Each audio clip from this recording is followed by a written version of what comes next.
right center. That ball is gone into Monument Park. Hello, everybody, and welcome to the first ever episode of the Monument Park podcast, where we discuss everything about the Bronx Bombers. My name is Cole Weintraub, as some of you may know. I'm one of the biggest Yankee fans out there. And speaking of big Yankee fans, I'm alongside my co-host right now. Would you like to introduce yourself? Yes, sir. My name is Luke Profaci, and I'm a lifelong Yankee fan and an incoming Syracuse freshman. I'm really excited for the future of this podcast, but I'm a little less excited about the current state of the team. We're struggling right now. Yeah, I agree. It's not looking too hot for the Yankees, but hey, as I've been saying, it's early, but losing still stinks. So yesterday's game, Luke, I mean, we're talking, this is April 17th, so we're talking about April 16th, the night game, the first game of the 3-game set against the 3-game set against the Tampa Bay Rays. Just rough. Yeah, Michael Wacha, just another classic, over-the-hill veteran that the Rays bring in, and he just shoves. He's like literally Charlie Morton 2.0. It reminded me exactly of when he comes in and pitches against us. It was just tough to see. Yeah, totally. Yeah, reading his line, 6 innings, 1 hit, 9 Ks. It's just typical. The Yankees, you got the random veteran that comes in and, throws a gem, or you got some guy that they've never seen before. Like in the last series, Brent Honeywell, who we had never seen before, and he quick 2 innings, but dominant in those 2 innings. So yeah, in that game, we started Nick Nelson, and for some reason, I don't know what it is, but the Yankees have this confidence in Nick Nelson, and I don't know where it came from. I think they're looking too far into spring training, because I don't see what they're seeing. He threw 30 pitches in the first inning. He was tagged for a home run he was tagged by 2-run double from Brandon Lau. So yeah, off the bat, I was like, all right, this is just yet another Yankee game that we're going to lose. And it just went downhill from there. Well, actually, I wouldn't say it went downhill, because you had Michael King, who, pitched in that Toronto game, went 6 innings, no runs. I'm pretty sure he retired 15 or 16 straight. And then he comes in, he was up and down. He worked in and out of jams. He didn't have that stuff. Exactly. But, the umpire, he threw this 94 mile an hour, Maddox-esque 2-seamer to, I think, it was Brandon Lau. And it was called a ball. And, he ended up walking him to load the bases. And then he eventually got out of it. I know my confidence in him at the beginning of the season, I was like, why did he make the roster? But, now, he's sort of proving to me that he can eat up innings when the Yankees need him.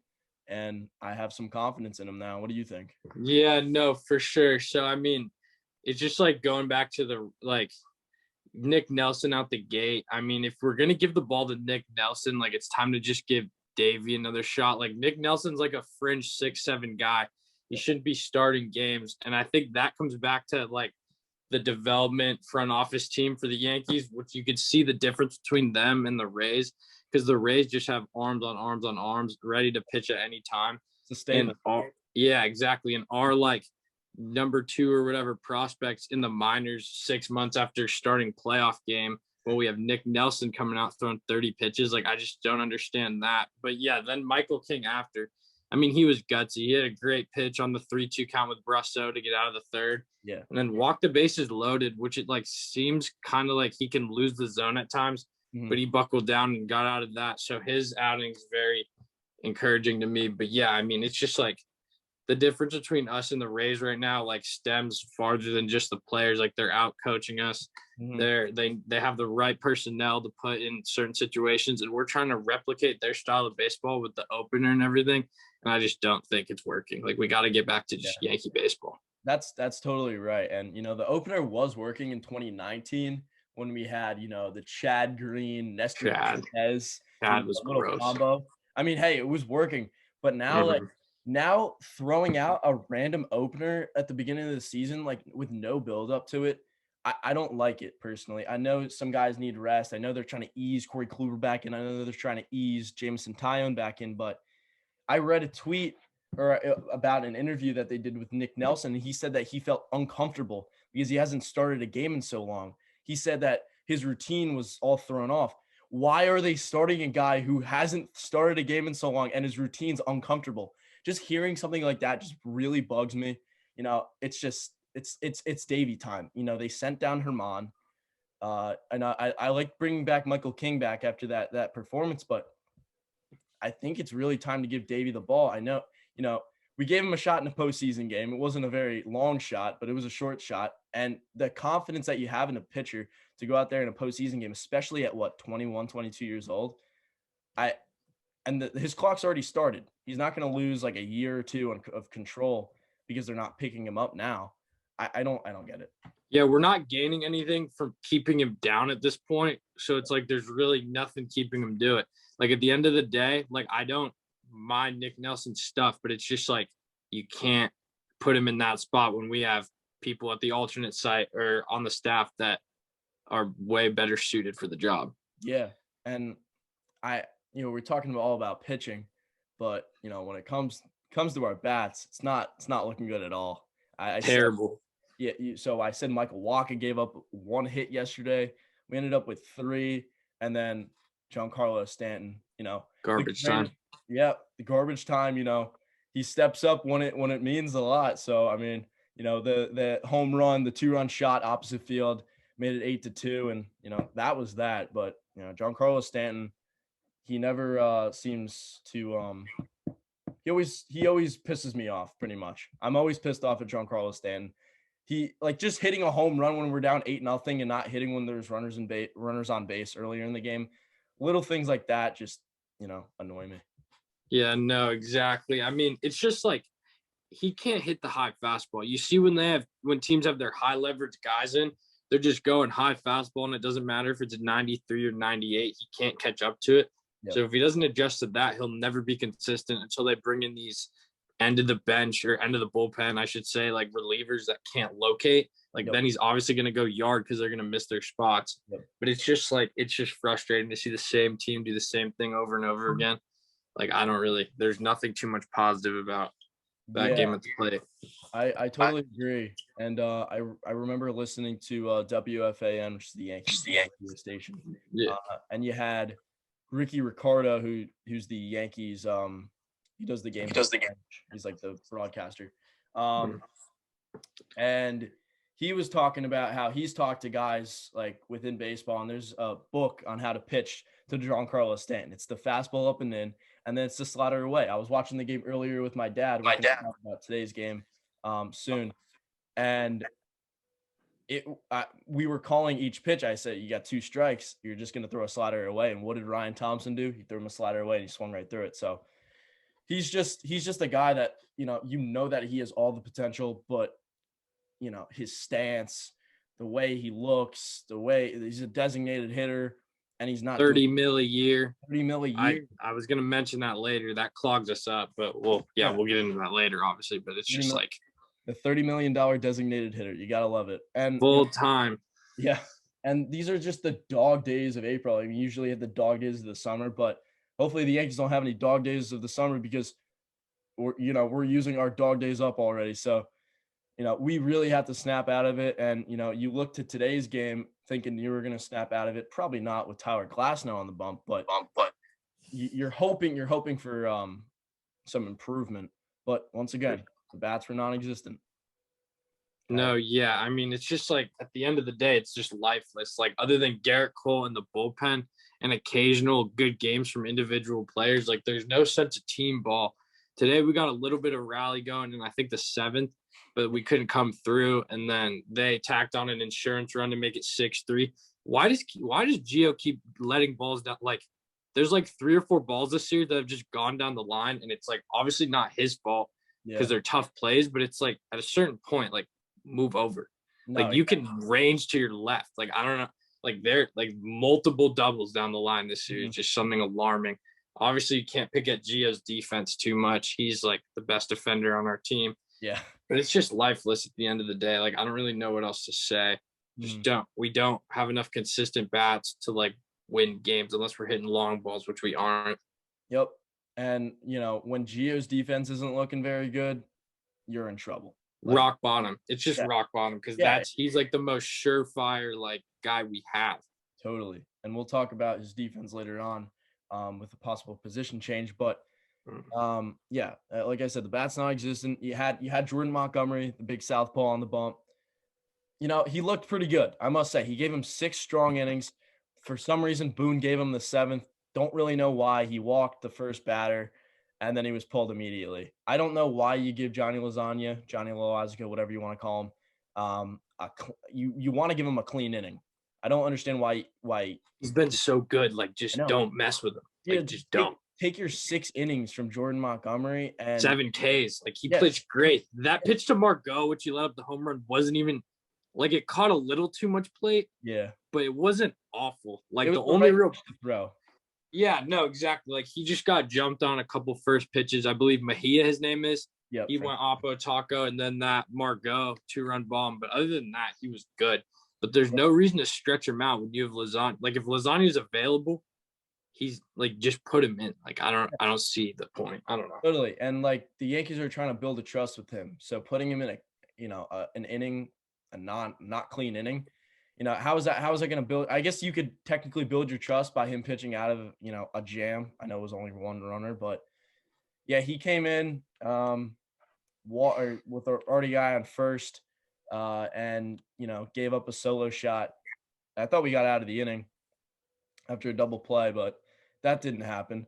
Oh, and I'm pretty sure something happened. Oh, right. And we'll talk about this later. Higgy gets a ball because Gary exited the game and throws it down to second. And Glaber just puts his glove down, doesn't even make an effort to catch the ball, kind of just waits for it. It skips right by. And Margot stole the base. And then right after that, Joey Wendell hit a home run. So Joey Wendell, big fly. Yeah, that was cranked. My God, I can't. That's Joey Wendell. That's Joey Wendell. Like, he's not a power hitter. Not the biggest guy in the world. Just got a piece of it. That's what I'm saying. So Glaber makes that play. Joey Wendell doesn't see the batter's box that inning, and you get out of there unscathed. But that wasn't the case. In the 7th, you talked about a little rally. Rugi hit his first home run into the bleachers. I don't really know with him at this point. I don't. It seems like he's getting up there and hitting the ball hard, but it's always in the shift. Like, hit the ball the other shift. My dad's least favorite thing in the world is the shift. He just yells illegal formation at the TV every single time, and it's like, he's not even like wrong, but it's like at a certain point you're professional. Like, hit a ground ball the other way. I mean, Odor, like, yeah, he had a shot. But it's just like yesterday with the defense was ridiculous. When he threw the ball away, turned it 4-0 to 6-0. Like, you just can't have that. And I don't know. It was tough. It was tough with Higgy and Glaber. Like, this is the second time there's been a weird play with Higgy. Like, in Toronto, he didn't block that ball that led to the tie game, which just angered me. Mm-hmm. And then Glaber, he's just all over the place. I think he's in his own head at this point because it's like, he's made a couple like big time game losing errors, and this was no different. And I don't know where we go from here with Glaber. Yeah, and they usually use the excuse with Gary Sanchez. He's like injured, or no, he's not injured. Sorry, he's not playing good defense. It brings into his offense. That's why he's not hitting. I can't stand that excuse. It's baloney. Like, these guys are major leaguers. They're not 12 years old. Like, I know for me when I was younger, like, I would like strike out and then I would carry it into my next at bat. That Gary Sanchez and Glaber Torres aren't 12-year-olds, so they need to figure that out. Glaber just needs to relax, and Glaber's got to go play his natural position. I know shortstop's his technically natural position, but it's not second. He's a second baseman. He was good at second base when he played for us. Like, I just think we need a personnel switch at some point, but I don't know exactly how that would work. Do you want to just get into that right now? Yeah, while we're on topic? Yeah, all right. Yeah, sounds good. Go for it. You. Yeah, I mean, it's just like, I know he's had a couple early throwing errors, and Jay Bruce didn't help him on one of them. It just, when you watch the replay, just straight easy pick. Jay Bruce needs to be gone. Like, there's just nothing else to say about that. Yeah. And it's like, you're a major league shortstop. You kind of just need to effectively get to balls and make strong throws on routine plays. Like, Glaber's never going to be the guy to make the abnormal, out of the ordinary, like Derek Jeter jump throw in the hole or like ranging up the middle. Like that's just not his arsenal. But if that's the case, then he needs to not mess up routine plays. And I think like this is something that's going to get addressed in the offseason because our hands are tied in a lot of places. Like other than Story too, no one at the trade deadline is going to be expendable with Correa, Seager, and Javi all on somewhat contenders. Actually, I might have to interfere here. Jose Iglesias, who's on his last year of his contract, I think he's a potential trade target we can also go for. You know, he plays shortstop. You see him making these Sports Center-esque plays all the time. Probably the best defensive shortstop. I don't know. I kind of just see him from a highlight standpoint. I don't really know what he is like advanced statistics, but you know, he's a guy, veteran presence, gives you more offensive production than like a 2018 acquisition when we got Danny Hechavarria. He gives you more there, and he plays, you know, like I just said, he plays a great defense. He's on the last year of his 2-year, $6 million deal, which is super cheap. Under the luxury tax. We need that, I guess. And like, that $3 million is prorated at that point. And he doesn't, I mean, by that time, like Voigt's going to be back. So, you know, we still don't have a good shortstop. So it's gonna probably kick somebody to the curb that we don't want to kick to the curb. So I don't know. I think when Voigt comes back, it's gonna be, you know. I do. Yeah. Clog for sure. I do like that thought process with Iglesias in terms of like a short-term solution. But I'm just saying, like, even in like a long-term, like he's not the long-term shortstop. And that's something that I don't know how we're gonna figure that out. But that's something in this offseason or whenever, like something's gonna change. But when you think about it, like you're saying, it's gonna kick someone to the curb when you have Stan for 30 mil at DH, like we said. It's either gonna be you have to get the shortstop and then move Glaber to second and DJ to first and kicks Voigt. Or even I've heard stuff about like moving Glaber to third. Like apparently he's played third before, but I don't even really like that because then you lose Gio's glove. And he's not a bad hitter at all. Like he's been hitting decently for his tenure with the Yankees pretty much. So it's just really going to be interesting to see how we adjust the situation because there isn't a lot of ways to open up holes other than injury, which we don't want. But it's like evident, like that's going to happen. Someone's going to get hurt. Voigt's already hurt. And before he comes back, I wouldn't be surprised if another one of our main guys gets hurt. So, Jose Iglesias in the short term, though. I didn't realize he was on the back end of that contract. I thought it was front end. I could see that. That's a great call. Thank you. I like it.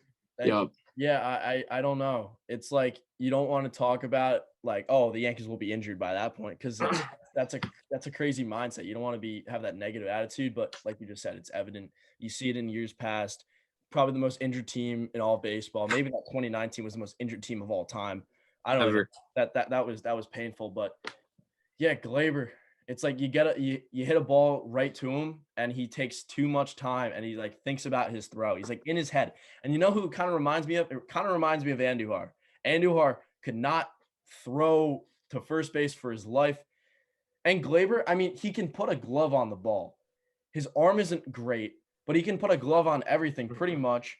He doesn't really botch the ground ball. It's really the throw that he messes up, and that's exactly sure-handed guy just can't get the throw. That's correct, and that's why he's the perfect second baseman because his arms are not there, and he's gonna make the throw. So it's just really annoying because I like him so much. He's a great player.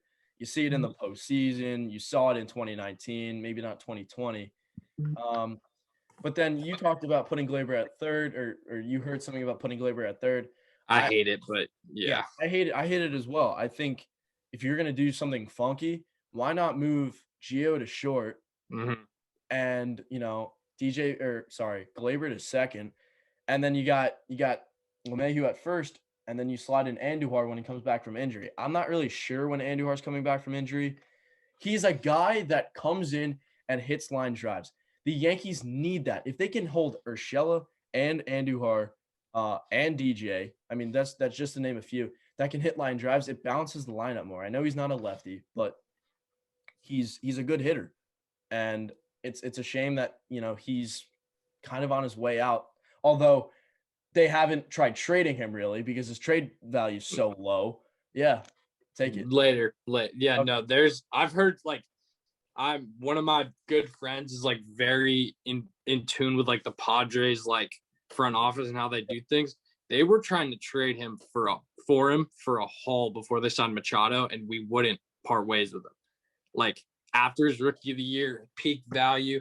Like this is another thing I wanted to talk about. We just don't get rid of guys that are their peak value and then just let them fall apart. But like yeah, Andujar is most likely. I don't even know if he'll play another game in a Yankee uniform. Like it would just moving him back to third. It would just be the same problem we have now, just at a different position. Like it can't. Like I just don't think that's the solution. If there's going to be a big acquisition, though, it definitely would be more likely to be at third than short this year. I think, because you could do what we said: Gio short, Glaber second. But I just don't think either is likely, and I don't even frankly think Andujar's in the picture with his value and his arm. Like I don't know. Well, hearing that about the Padres kind of pains me a bit. Mhm. But after that season, I did not want them to trade him. I remember hearing rumors about them possibly trading him. I did not want it because of how good he played. And I was like, all right, he's only going to build off it. His defense will come around. And then he gets hurt in 2019. And then he plays in 2020. Urshela goes down with, I believe it was like bone chips in his elbow. Exactly. Yeah. Andujar steps in, gets off to a slow start, but like his last week was like really good, gave me 2019 vibes. And then he gets optioned the next day because, Gio is back. So there's really no spot on the team for Andujar unless Stanton goes down. And I'm not wishing injuries upon people. But yeah, I mean, Andujar, it's just rough. Like you want to see him play well. You want to see him play, but it costs you someone. And yeah, exactly. I love the helicopter swing. Just such a good doubles hitter. It's just kind of a bummer to see with the construction of the team. You don't really see a spot for him. Yeah. Well, yeah. Another position. There's a lot of positions that are weird. Oh my God.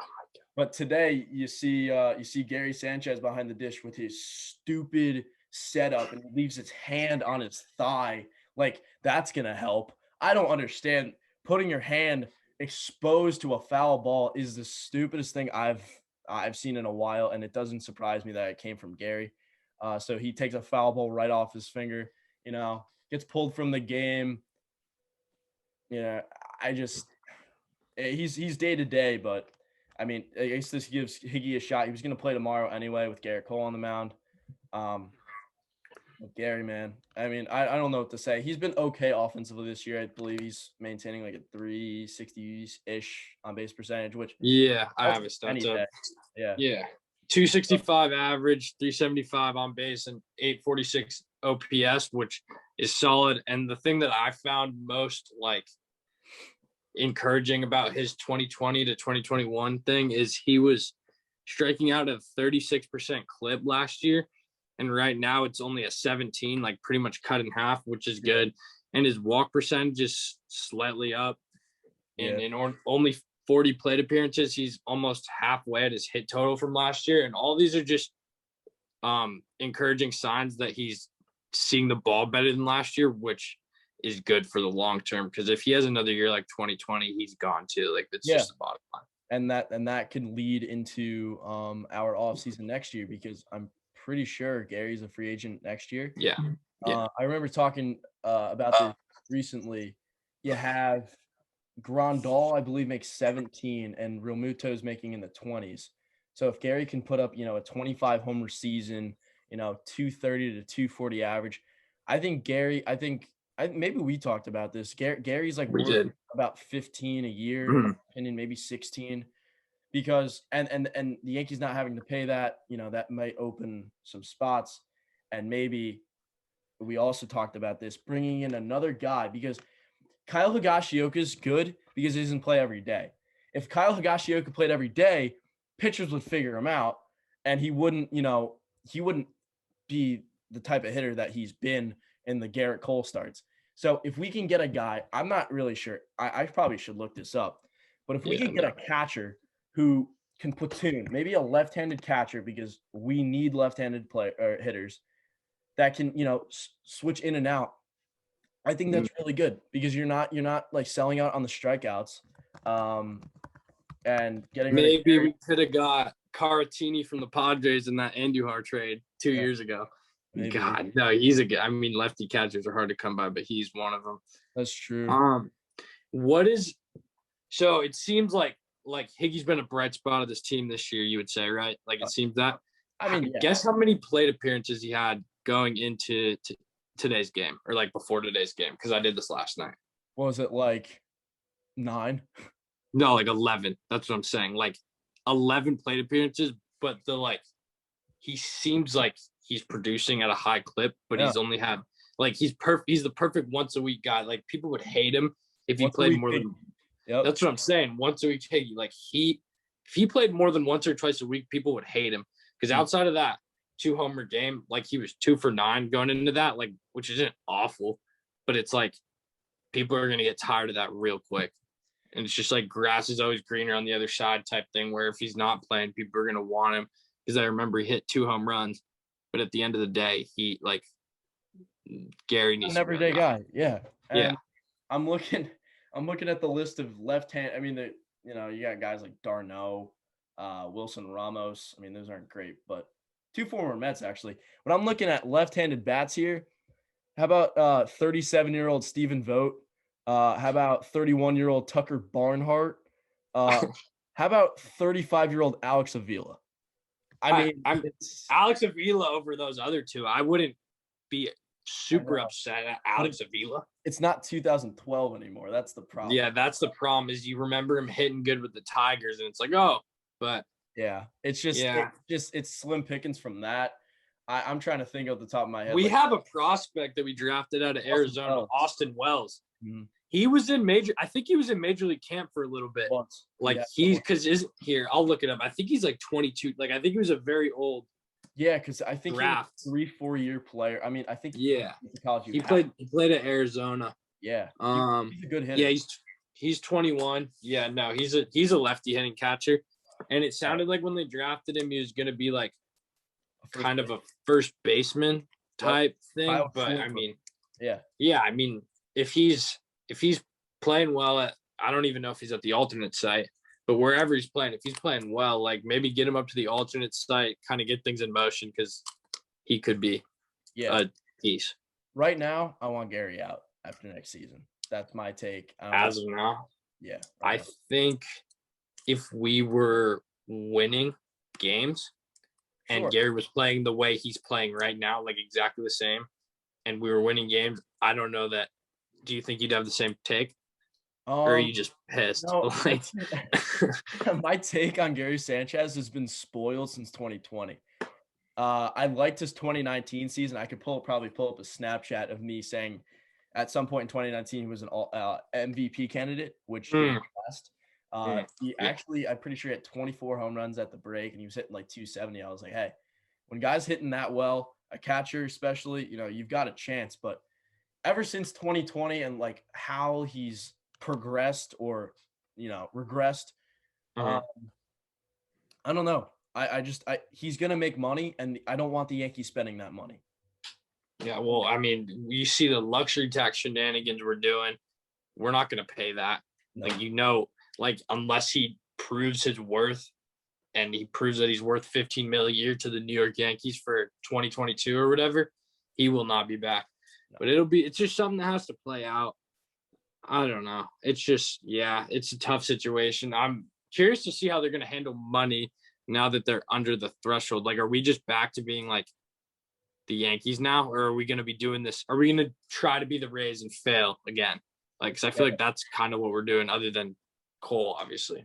Like, I don't know anymore. I really don't. It's like we've locked in. It's like we've submitted a homework and we want to unsubmit it and redo the questions. Like, and there's no going back. Like, the answers are final. I just use like when you're in like middle school and you bring the test to the basket and it's just all wrong and you see the right answers on someone else's paper.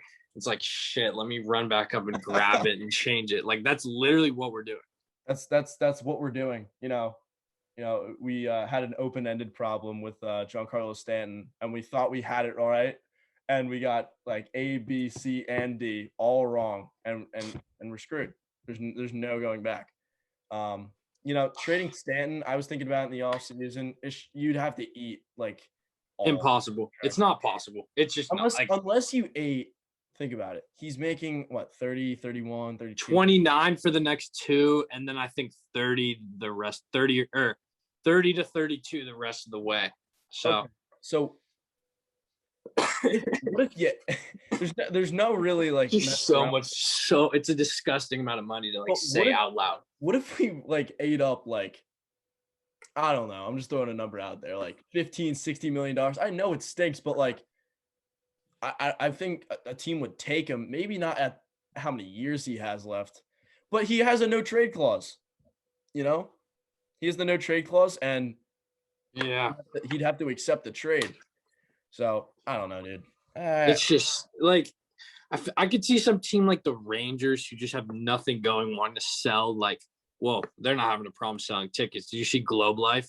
Yeah, the first day it opened, just full capacity. I mean, that was insane. But like a team like that, bottom of the barrel, like they need some press or whatever.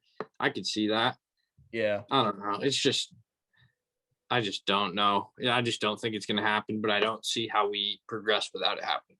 Yeah, thinking about Stanton just annoys me. So how about we move on? Let's move on to, first base.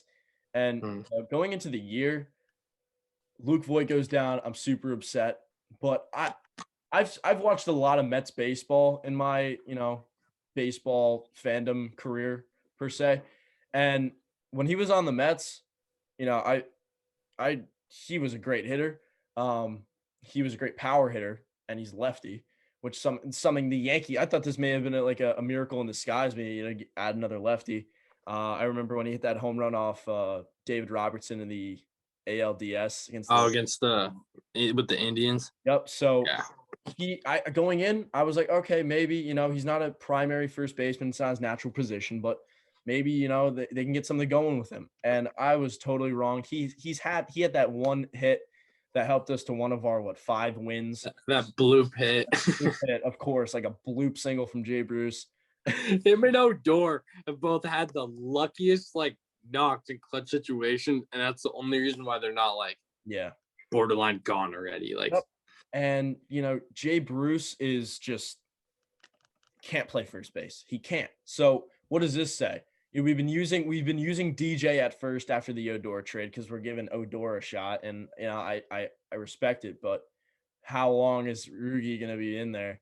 And then you got Mike Ford, who in 2019 I would say played pretty well, filling in for, I think Voigt got hurt, right? Yeah, he had foot stuff. Or was that last year? Yes, it was last year. They would just said foot stuff for a month with him, right? I remember Luke Voigt in the London series pulled up on a double. He was hitting he had a hernia. That was hernia. Right. 2019 hernia and 2020 feet and stuff or whatever. And then we called Ford up, and I would say he played pretty well.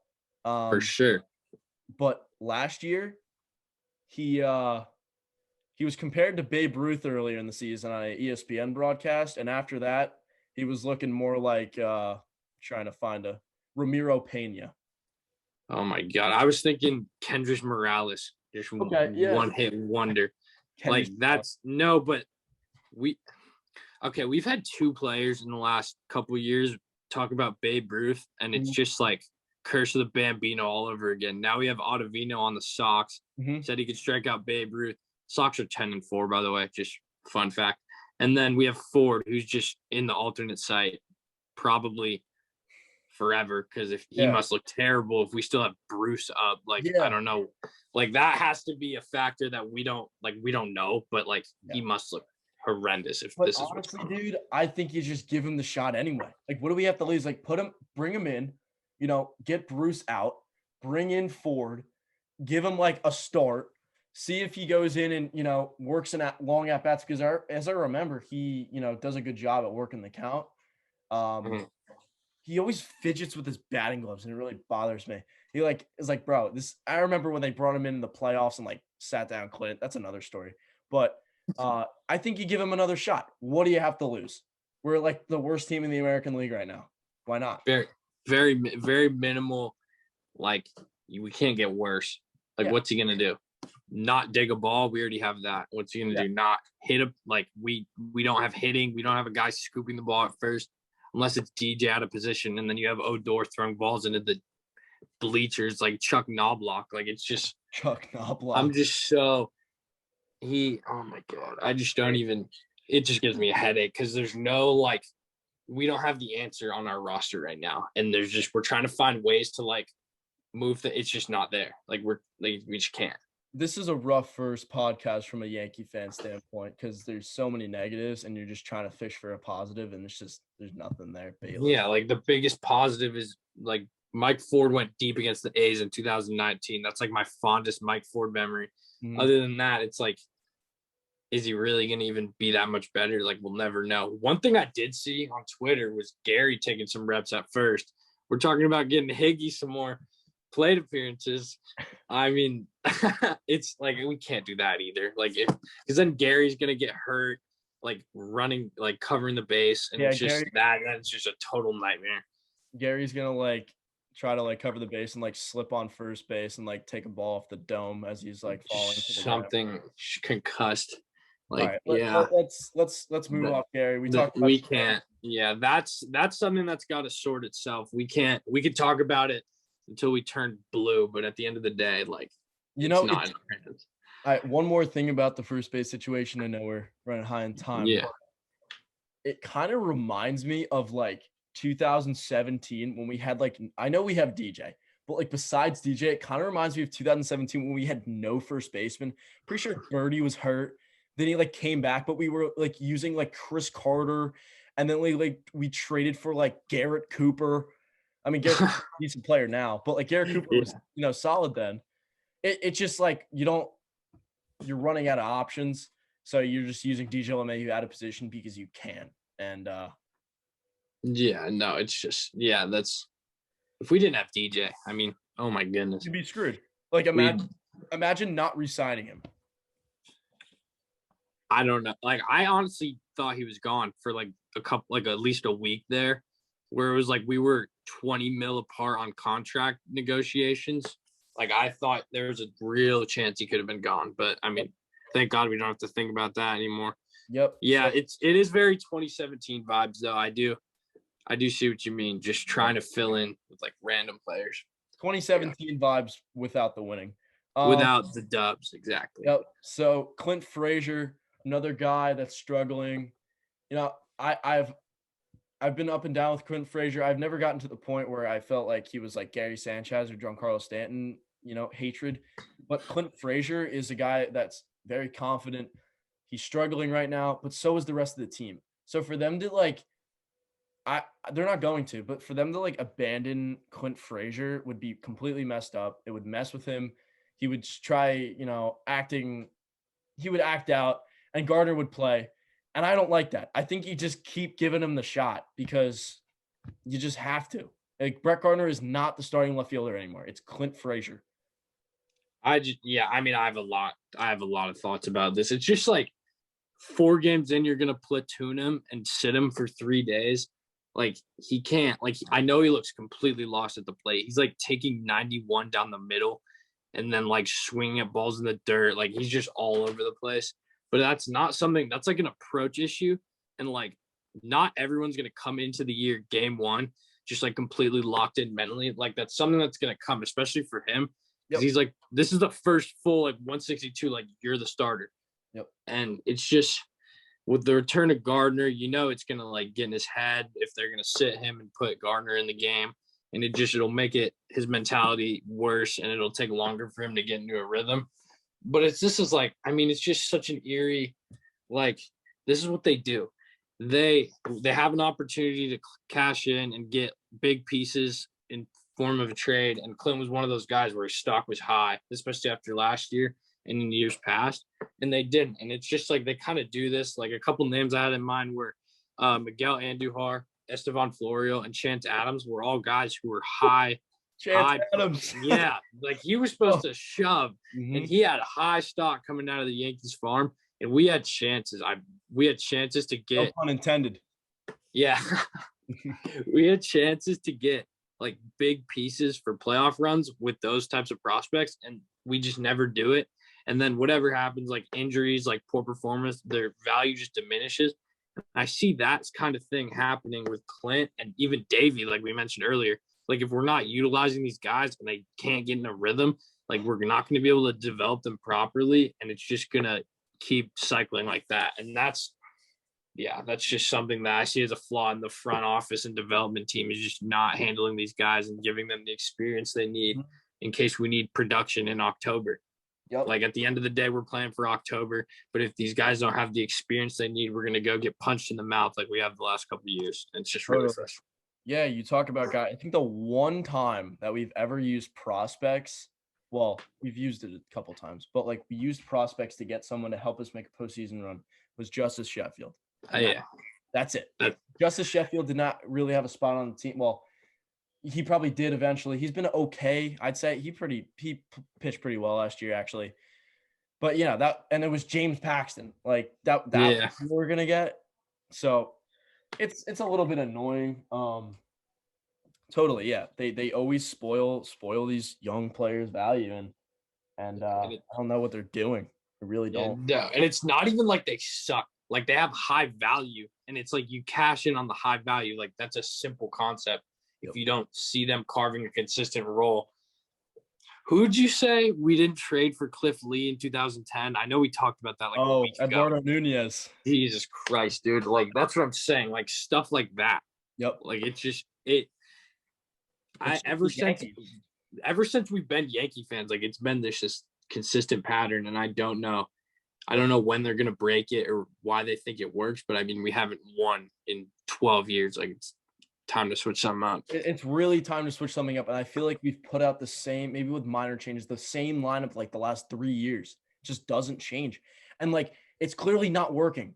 And like we lose Tanaka and Paxton and Hap, although Hap stinks last year, and then we bring in like Kluber and Tyon. Like we're not really upgrading. Like we're just like we're shifting out stuff and bringing back like the same stuff with different names. It's just. I agree with what you're saying. I read that we were either going to have to pay Tanaka or pay Tyon and Kluber. So in that concept, I like what we did last offseason with that, because it's like 2-for-1 with all the potential and stuff. And then Paxton, obviously hindsight, like he's already out for the year. Like that sucks. Did you see that? Like it's it's tough. Like I don't know. Like it's the guy can't catch a break. Yep. But I mean. Yeah, and then Hap. It's just.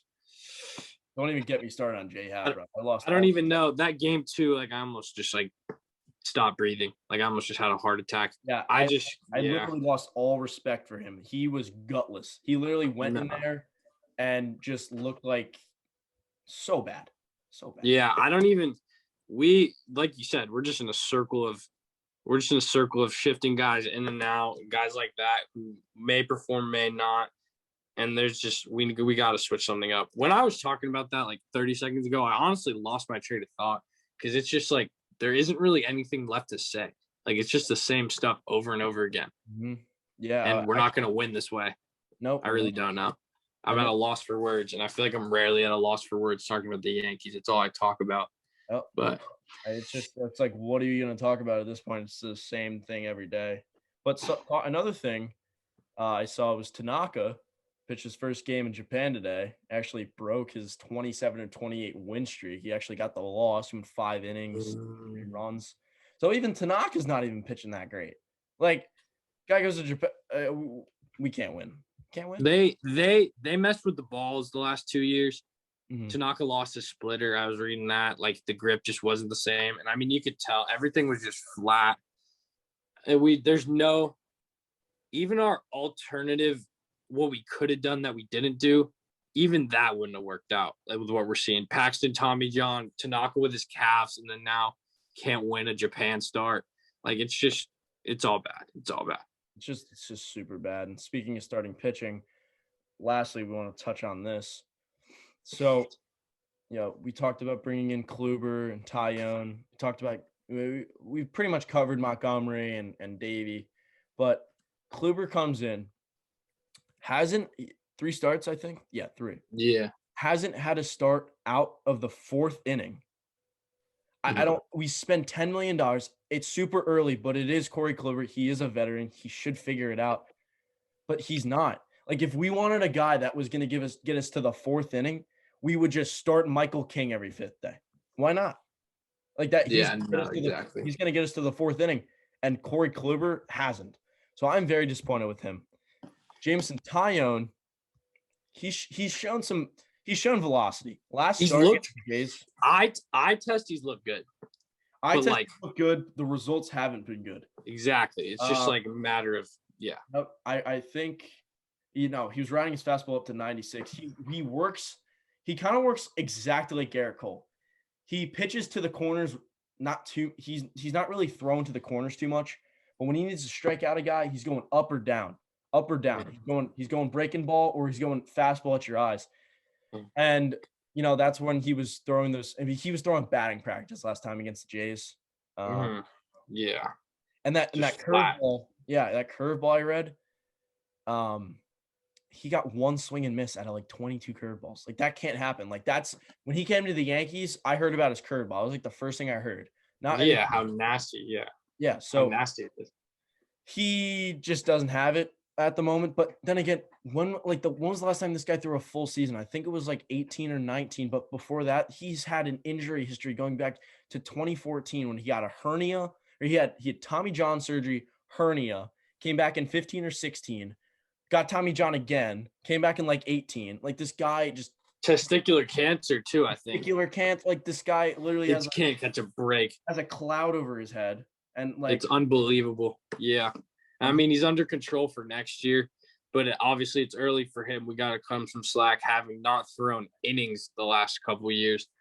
But yeah, he's a guy where I'm not worried about in the long term in terms of like his career. But this year, it'll be interesting to see how he handles adversity, having not done it in a long time. Kluber, on the other hand, he's been a consistent, like, slow starter, even when he was with the Indians, like, shoving. Yeah, no, I'm going to go on Instagram. I definitely saved it. Yeah. I want to get the right numbers for this because it was it made me feel a lot better about where we're at with him. Yeah. Let's see. Here, yeah. I don't know if I'll be able to. We're going to have to cut this unless I find it. Oh, you're good. Even if you don't. Yeah, no, I think he's been like his April and May. Like he started with like ERA in the 5 or 6s, like even in his good years. So that gave me some hope that he's gonna figure things out. But I mean, he can't get anything going.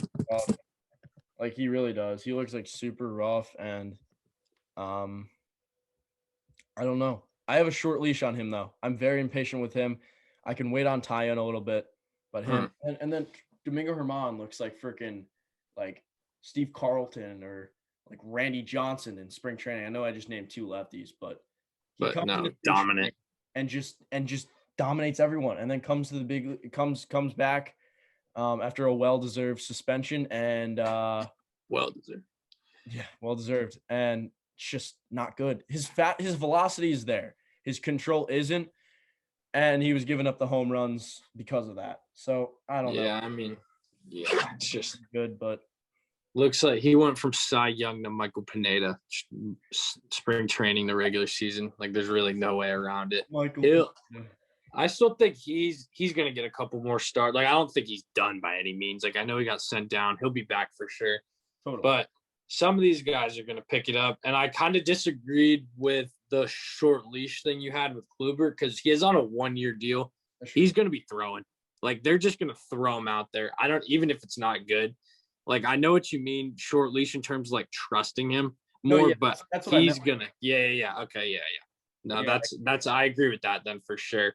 But in terms of, like, innings, he's going to be out there because he's no use to the Yankees after this year. He's essentially on a prove-it deal.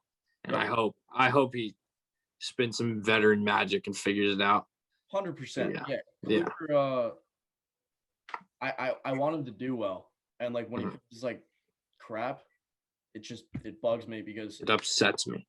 Yeah. So I mean, we pretty much covered everything. I mean, we play tomorrow, 105 against Tampa again. We got Garrett Cole on the If the Yankees lose this, I don't know what to say. We're facing Andrew Kittredge, so it's probably gonna be an opener.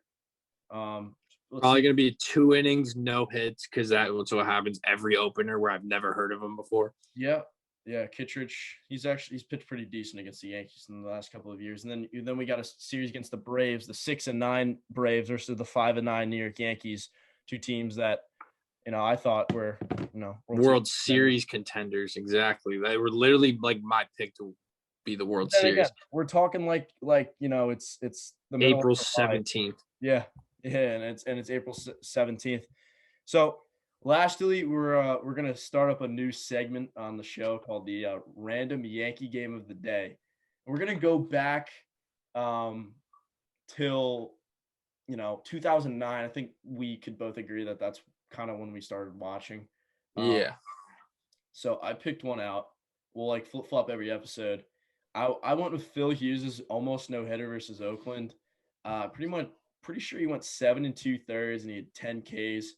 I remember this game fondly because when the Yankees played in Oakland when I was younger, I would be in bed at like 8, and this was like 2010, so I was super young. So I never watched the West Coast games, but I remember waking up and my dad telling me all about it, and like his parents were there. It was just like it was a good start. And actually, Phil Hughes went on to be a 2010 All-Star. So that was like a jump start to his career. Phil Hughes, good guy. Phil's polls on YouTube, shout out. But yep. So I don't know. That was my random. No, that I was looking at the box score, a couple things. I mean, just Hughes to Chamberlain to Rivera. I mean, that just brings back my childhood right there.